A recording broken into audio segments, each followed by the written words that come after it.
Let's see about healing of fracture. First, the phases of fracture healing. There are three phases, which are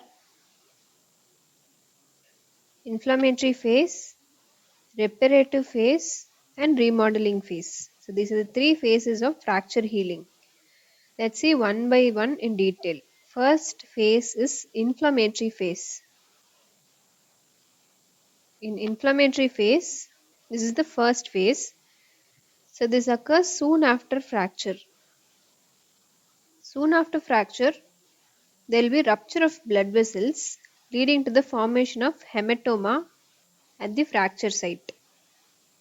Also, there is necrosis of bone at the fracture site. Next, there is influx.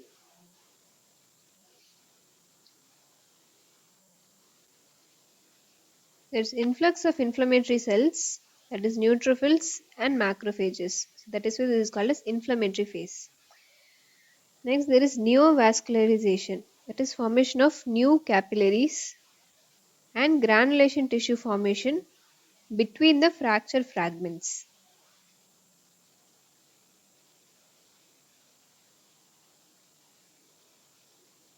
Then the inflammatory cells and the platelets produce cytokines like platelet derived growth factor, transforming growth factor beta, fibroblast growth factor, and interleukins. All these activate the osteoprogenitor cells in the periosteum, medullary cavity, and those surrounding the soft tissues. So the inflammatory cells and the platelets produce cytokines which activates the osteoprogenitor cells. Also there is formation of granulation tissue. This granulation tissue consists of proliferating capillaries and the fibroblasts. The next step is procallus formation, which is also called as soft tissue callus. The osteoprogenitor cells activate both the osteoblasts as well as osteoclasts. So the osteoblasts migrate to the granulation tissue and they deposit large quantities of osteoid collagen in a haphazard pattern. This is called as oven bone. Osteoid is nothing but unmineralized bone. So the osteoblasts migrate to the granulation tissue and they deposit large quantities of osteoid collagen in a haphazard pattern. This is called as oven bone. The granulation tissue containing bone or cartilage is called as the callus. At the initial stage, that is the inflammatory phase, the callus remains uncalcified. This is called as soft tissue callus or procallus. So the uncalcified callus is called as procallus, whereas the calcified procallus is called as the callus. This procallus forms a temporary connection between the ends of the fractured bones. Now let's see the two types of callus,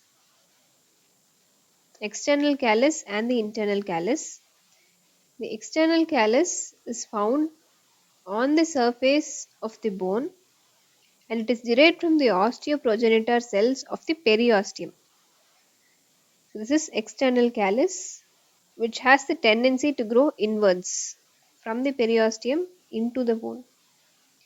Next is the internal callus which is derived from the osteoprogenitor cells of the medullary cavity. That is why this is internal callus and this has the tendency to grow outwards. This is the first phase, that is inflammatory phase. The next phase is the reparative phase in which there is lamellar bone formation, endochondral ossification and formation of the bony callus. All three happen in the reparative phase. First is lamellar bone formation. As the healing advances, hyaline cartilage and the oven bone of callus are replaced by the lamellar bone. This lamellar bone is stronger and it consists of parallel collagen fibers. The cartilage and the oven bone, which is present in the callus, is replaced by the lamellar bone. Next is endochondral ossification.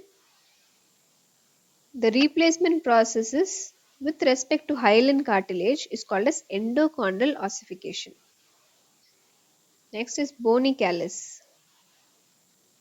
The callus becomes mineralized, that is calcified. This is called as bony or osseous callus.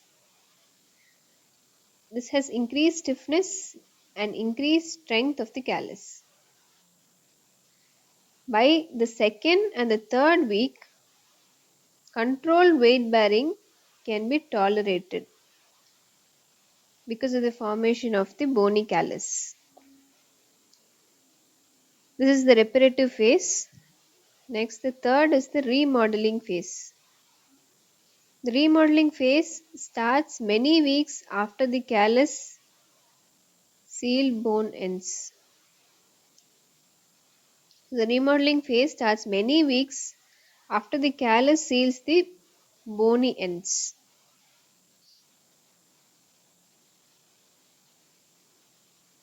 There is resorption of excess portions of bony callus by osteoclasts, and then the trabecular bone is now replaced by the compact bone. These two are the main steps which occur in the remodeling phase. And this remodeling continues till the original shape, that is the contour, outline and the strength of the fractured bone are re-established. The whole process of healing of bone fracture, all the three phases altogether, take place in 6 to 8 weeks. So this is the normal healing period of a fracture.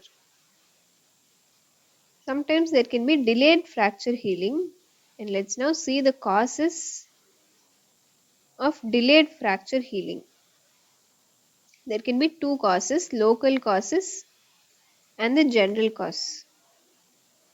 First is local cause.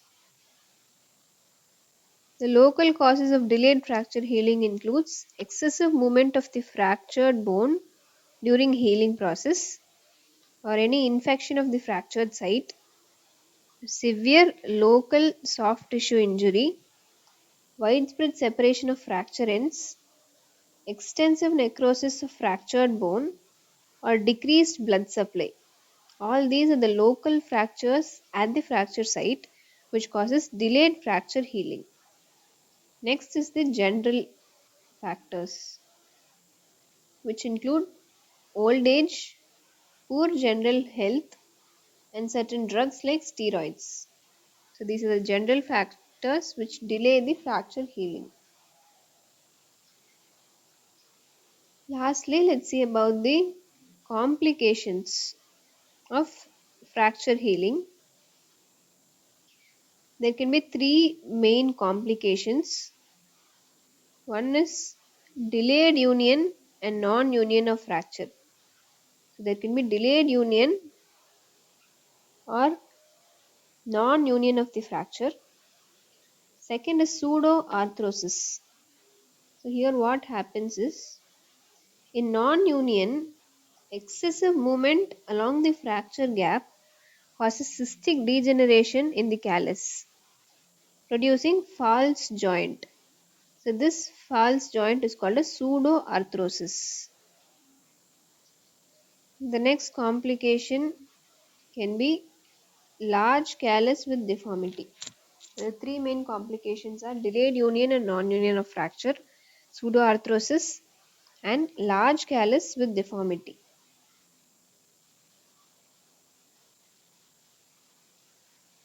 So this is all about healing of a fracture. Thank you.